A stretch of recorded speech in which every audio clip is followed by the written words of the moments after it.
నెల్లూరు జిల్లాలో రాజకీయాలు వేడెక్కుతున్నాయి. ఇటీవల కోవూరు మాజీ శాసనసభ్యులు నల్లపురెడ్డి ప్రసన్నకుమార్ రెడ్డి ఆధ్వర్యంలో వెన్నుపోటు దినం కార్యక్రమం నిర్వహించడం పెద్ద రాజకీయ దుమారాన్ని రేపింది. వెన్నుపోటు కార్యక్రమంలో టీడీపీని విమర్శించిన తీరుపై నేతలు తీవ్ర ఆగ్రహం వ్యక్తం చేశారు.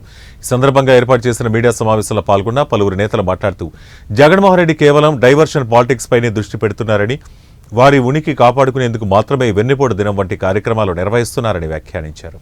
అనేది రెండు కళ్ళ సిద్ధాంతంతో తెలుగుదేశం పార్టీ పనిచేస్తుంది. అది ఓర్వలేనటువంటి పరిస్థితుల్లో గతంలో వాళ్ళ కులదేవత శ్రీరెడ్డి అని ఒక ఆవిడ, పోసాని కృష్ణమురళి అని ఒక అతను, లేకపోతే కత్తి మహేష్ ఈ మధ్యకాలంలో అక్కడ చనిపోయినటువంటి ఒక వ్యక్తి కావచ్చు, వాడెవడో బోర్లపడ్డ అనిల్ ఈరోజు జైల్లో ఉన్నాడు వాడు కావచ్చు, ఇట్లాంటి వాళ్ళని అడ్డం పెట్టుకునేటువంటి రాజకీయాలు చేస్తున్నటువంటి ఏకైక పార్టీ ఏదైనా ఉందంటే అది వైఎస్ఆర్సీపీ పార్టీ అవుతుంది.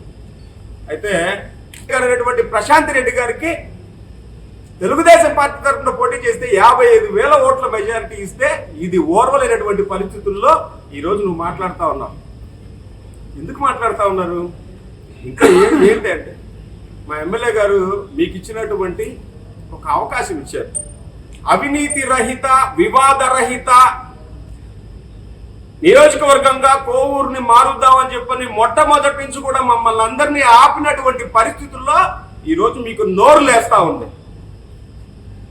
కొద్దిగా కానీ మమ్మల్ని కానీ వదిలిపెట్టుంటే నీకు ఈ పక్కన మాట్లాడేటువంటి వ్యక్తి బెంగళూరులో పోయి కూర్చునేవాడు, ఈ పక్కన మాట్లాడేటువంటి వ్యక్తి ఇంకో పక్క ఒరిస్సాలో కూర్చునేవాడు, నీ వెనకాల ఉండేటువంటి వ్యక్తులు ఒక్కరు కూడా ఉండేవాళ్ళు కాదు. దానికంటే ఇంకొక ముఖ్య విషయం చెప్తాం. ఒక్కసారి ప్రెస్ వాళ్ళు ఎవరైనా ఉంటే ఒక ఫోటో చూడండి. ఈ ప్రసన్న కుమార్ రెడ్డికి ఆ పక్క ఈ పక్క ఉండే వ్యక్తులు అందరూ కూడా అతని బాధితులా కాదా అని చెప్పని వాళ్ళనే చెప్పని గుండెల మీద చేసుకొని చెప్పాలా. ప్రతి ఒక్కరి దగ్గర నువ్వు డబ్బులు దండుకుంటేనే నీ వెనకాల అందరూ ఉన్నారు. అయితే ఒక్క చిటికేస్తే మా ఎమ్మెల్యే గారు కానీ ఎంపీ గారు కానీ ఒక్క చిటికేస్తే నీ పక్కన ఉండే వాళ్ళు ఎవరు కూడా ఉండరు. ఇంకా కాకపోతే అక్కడ అంత దుర్మార్గులు ఉన్నారు కాబట్టి వాళ్ళు ఎవరిని వద్దన్నారు కాబట్టి వాళ్ళందరూ కూడా నీ పక్కన కూర్చో ఉన్నారని చెప్పనేటువంటి విషయం గుర్తుపెట్టుకోమని చెప్తాం. నీకు మాట్లాడేటువంటి అర్హత ఎటువంటి పరిస్థితుల్లో ప్రసన్న కుమార్ రెడ్డి స్పష్టంగా చెప్తున్నాం. నీకు మాట్లాడేటువంటి మా ఎంపీ గారి గురించి, ఎమ్మెల్యే గారి గురించి మాట్లాడేటువంటి అర్హత నీకు ఎటువంటి పరిస్థితుల్లో లేదు. ఏ పార్టీలో ఉండేవు, ఏ పార్టీలోకి వచ్చావు? నువ్వు మాట్లాడుతున్నావా?